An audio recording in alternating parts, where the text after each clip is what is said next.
Oke, assalamualaikum warahmatullahi wabarakatuh. Perkenalkan, nama saya Putri atau kalian bisa memanggil saya dengan Bu Putri. Di sini saya mengampu mata pelajaran seni budaya. Oke, langsung saja kita ke poinnya. Jadi sebelum pembahasan materi, saya ingin menjelaskan sedikit tentang teknik pembelajaran di pelajaran seni budaya itu seperti apa.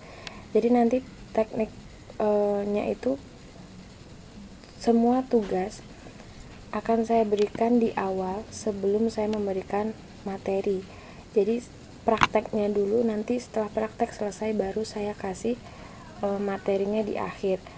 Tidak hanya saya berikan saja, tetapi juga ada penjelasannya. Jadi kalian akan lebih paham setelah praktek, terus dilanjutkan dengan materi.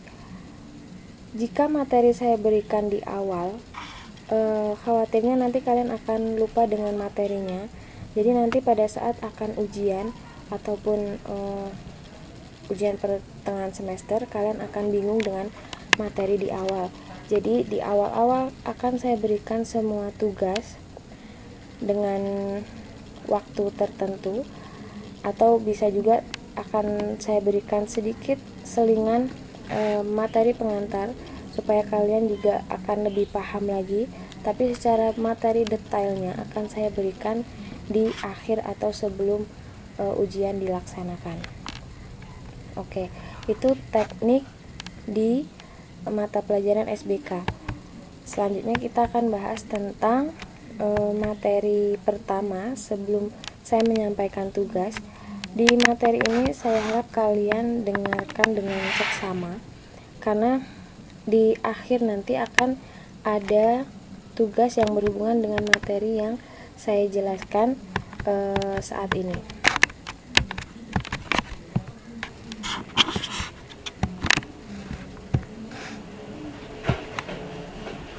Oke, materi pertama ada macam-macam gambar dalam seni rupa. Sebenarnya materi ini harusnya disampaikan pada saat kelas 10, karena kelas 10 kelasnya kalian dibagi dua, kelas saya dengan kelasnya Pak Wisnu, jadi saya baru bisa menyampaikan di kelas 11 ini. Di seni rupa itu ada berbagai macam-macam gambar. Di antaranya ada gambar bentuk, gambar ekspresif, gambar dekoratif, gambar konstruktif, dan juga gambar ilustrasi. Nah, di sini akan saya jelaskan sedikit tentang masing-masing dari gambar tersebut. Satu, ada gambar bentuk. Gambar bentuk merupakan kegiatan membuat gambar dengan meniru objek gambar nyata atau realis, baik yang ada di alam ataupun buatan. Jadi gampangnya, gambar bentuk itu adalah gambar realis, gambar yang diusahakan harus semirip mungkin dengan gambar aslinya. Jadi ketika kalian melihat suatu benda, misalkan botol di atas meja, kalian gambar itu diusahakan mirip dengan objek asli yang kalian lihat seperti apa. Dan di gambar bentuk ini identiknya dengan adanya teknik arsir.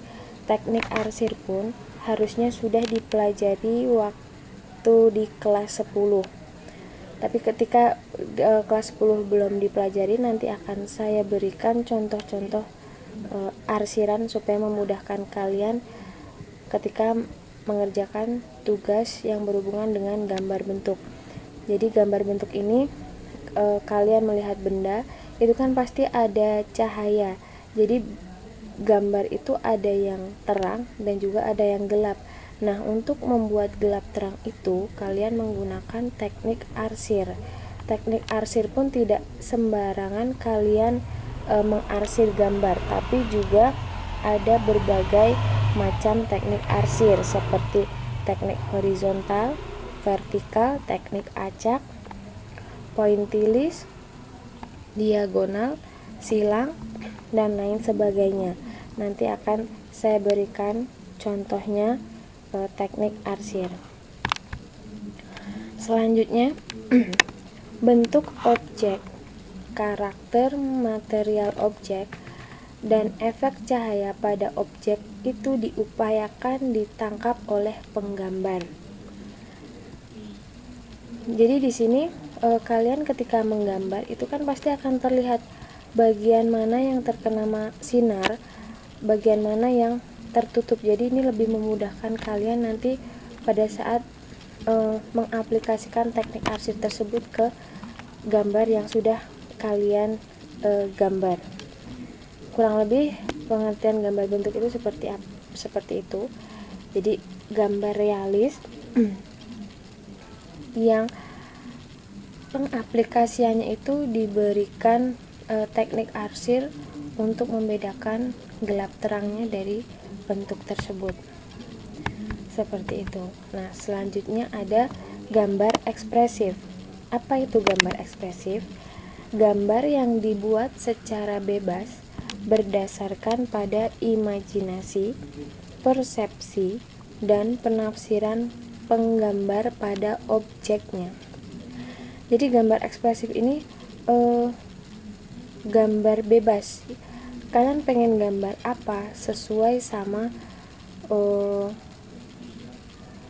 pemikiran kalian atau suasana hati kalian itu seperti apa, kalian bisa tuangkan di gambar ekspresif ini. Atau lebih mudahnya menggambar ekspresi wajah seseorang, apakah dia sedang senang atau sedang sedih atau sedang tersenyum atau marah, itu ekspresi itu akan terlihat di gambar tersebut.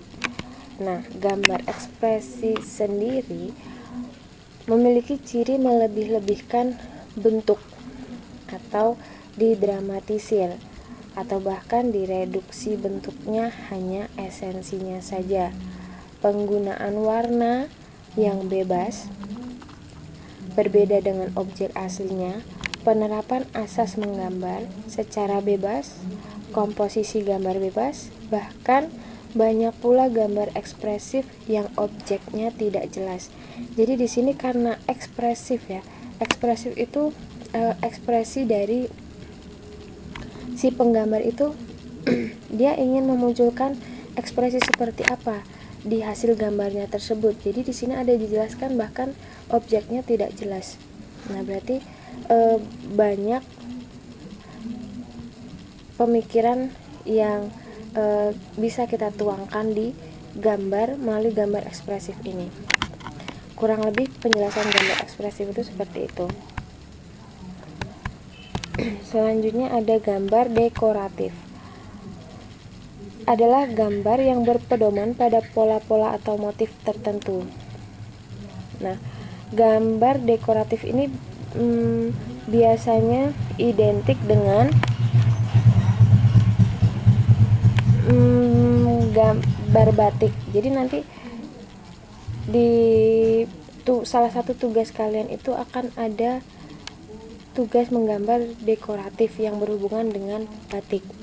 Nah, ini kurang lebih penjelasan gambar dekoratif itu seperti ini. Pola-pola, motif-motif itu nanti akan kalian pelajari di materi batik. Yang selanjutnya ada gambar konstruktif. Gambar konstruktif adalah gambar yang dibuat dengan mengikuti aturan-aturan tertentu secara objektif. Aturan tersebut antara lain ada ukuran, skala, volume, bayangan, dan juga komposisi. Jadi di gambar konstruktif ini kalian tidak bisa asal membuat karena ada ukuran yang harus dihitung benar-benar. Skala banding berapa, ada volumenya, ada bayangan, dan juga komposisi. Jadi tidak bisa kalian menggambar asal seperti gambar ekspresif tadi. Gambar konstruktif merupakan gambar yang diikuti kaidah-kaidah tertentu secara objektif. Kaidah tersebut dapat berupa ukuran, perspektif, skala, volume, bayangan, hingga objek gambar. Gambar konstruktif ini pernah saya berikan di kelas 10 MIPA. Yang tugas perspektif itu kurang lebih masuknya ke gambar konstruktif. Jadi ketika kalian membuat gambar itu tidak bisa asal, harus menggunakan bantuan penggaris, tidak bisa menggunakan manual, jadi harus menggunakan penggaris karena itu akan terlihat jelas. Kalian asal atau benar-benar menggunakan ukuran itu akan terlihat di hasil gambarnya seperti itu. Mungkin nanti bisa juga tugas yang berhubungan dengan gambar konstruktif saya berikan ulang kelas 10 MIPA yang sudah pernah mengerjakan, saya berikan lagi di kelas 11 supaya sama dengan kelas 11 IPS. Jadi semua materi di kelas IPA maupun IPS diberikan sama, tidak ada beda-bedanya. Yang terakhir ada gambar ilustrasi. Adalah gambar yang menceritakan atau memberi penjelasan pada cerita atau naskah yang tertulis. Dari pengertian ini saya harap kalian bisa paham maksudnya gambar ilustrasi itu seperti apa. Identiknya gambar ilustrasi itu dengan kartun atau animasi. Jadi penggambaran suatu cerita yang dibentuk atau dituangkan ke dalam bentuk kartun atau animasi. Mungkin sebagian dari kalian juga suka atau paham mengenai kartun dan juga animasi itu seperti apa. Nah, itu sedikit materi yang bisa saya jelaskan tentang gambar bentuk, dekoratif, ekspresif, konstruktif. Itu. Nah, ada tugas satunya. Ini tugas yang pertama yang harus kalian jelaskan. Itu satu, membuat gambar bentuk dengan ketentuan.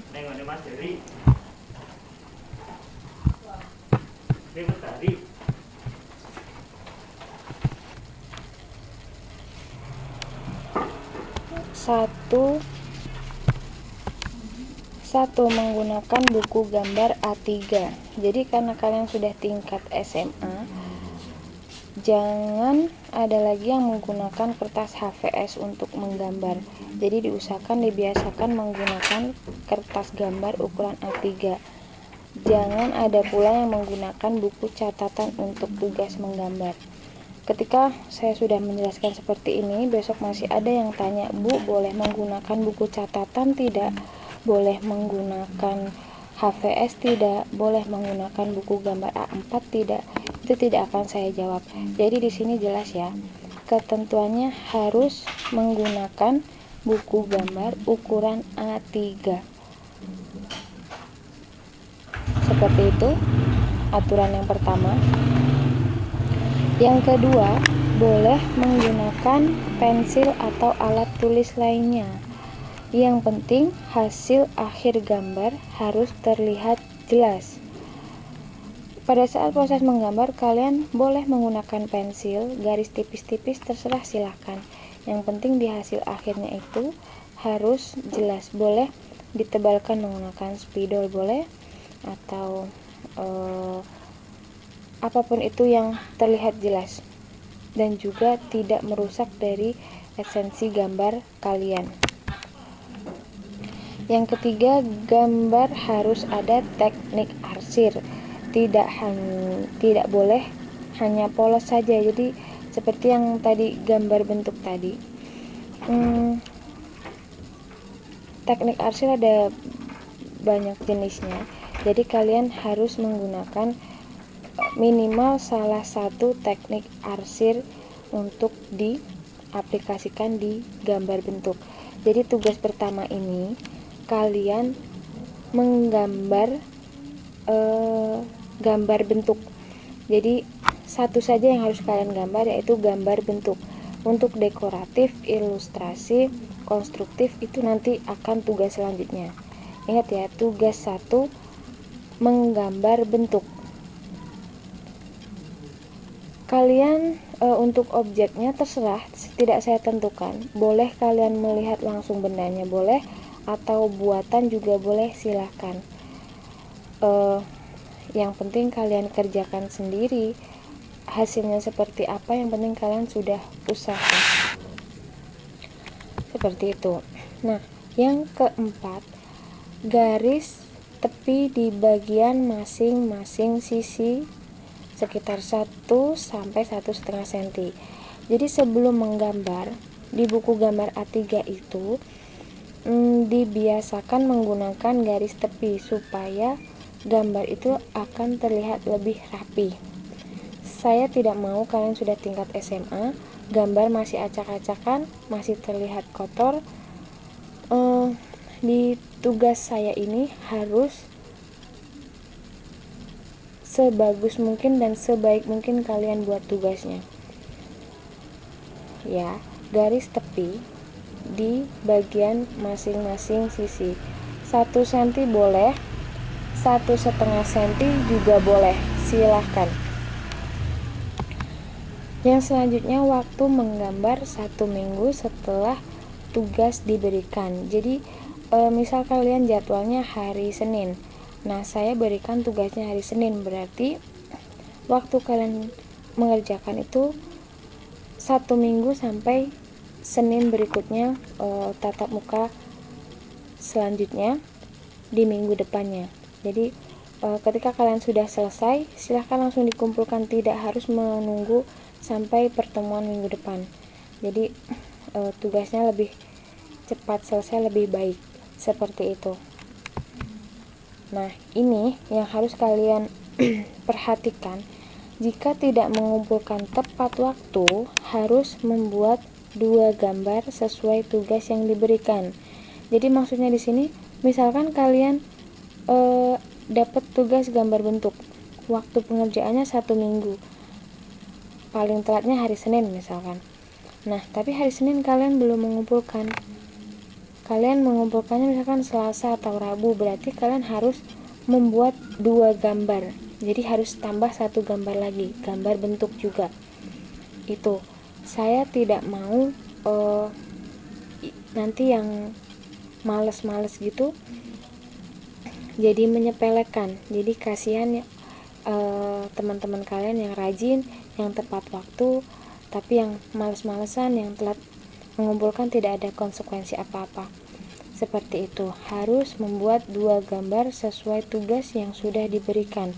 Karena tugas pertama ini kalian menggambar bentuk, berarti kalian semisalkan telat harus mengumpulkan 2 gambar bentuk berbeda, tidak boleh sama.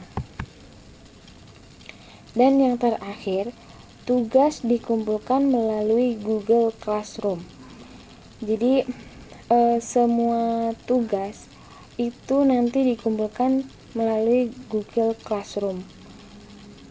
Karena kalian sudah kelas 11 dan sudah terbiasa menggunakan Google Classroom, saya harap kalian sudah paham cara pengumpulannya seperti apa, bentuknya seperti apa. Yang penting terlihat jelas dari tugas kalian. Dan ingat ya, di sini saya benar-benar mengkoreksi tugas kalian, tidak hanya sekedar saya asal memberikan nilai. Saya akan tahu ketika kalian pinjam hasil tugas teman kalian beda kelas, kalian tinggal foto, dikirimkan ke Google Classroom, ditulis nama kalian, saya akan tahu. Jadi jangan berpikiran saya bisa kalian bohongi. Jadi tidak seperti itu. Saya akan koreksi satu persatu tugas kalian. Ya mungkin sama, ya nggak apa-apa, tapi sama itu nanti coretan satu orang dengan orang lain itu pasti akan berbeda, tidak akan sama ya. Meskipun bentuk yang kalian gambar itu sama, tapi hasilnya nanti akan berbeda, seperti itu. Nah, ini tugas pertama. Saya harap kalian kerjakan dengan sebaik mungkin, secepat mungkin, dikumpulkan lebih baik. Di sini saya juga selain penilaian tugas juga menilai sikap kalian seperti apa. meskipun kita daring, saya harap kalian tetap jaga sopan santun, jaga tingkah laku kalian, karena penentuan nilai itu bukan hanya dari tugas tapi juga dari sikap kalian. Ketika guru memberikan tugas tapi kalian tidak ada respon, bahkan mengumpulkan tugas pun tidak, itu akan mengurangi nilai kalian, seperti itu. Nah, ini yang bisa saya jelaskan. Kalau ada yang kurang paham, silahkan kalian tanyakan melalui grup kelas boleh, atau juga ke nomor saya langsung juga tidak masalah. Ketika saya bisa membalasnya dengan cepat, saya akan langsung balas. Tapi ketika saya belum bisa membalas pada saat itu juga, saya mohon maaf ya. Itu mungkin dari saya, kurang dan lebihnya mohon maaf. Wassalamualaikum warahmatullahi wabarakatuh.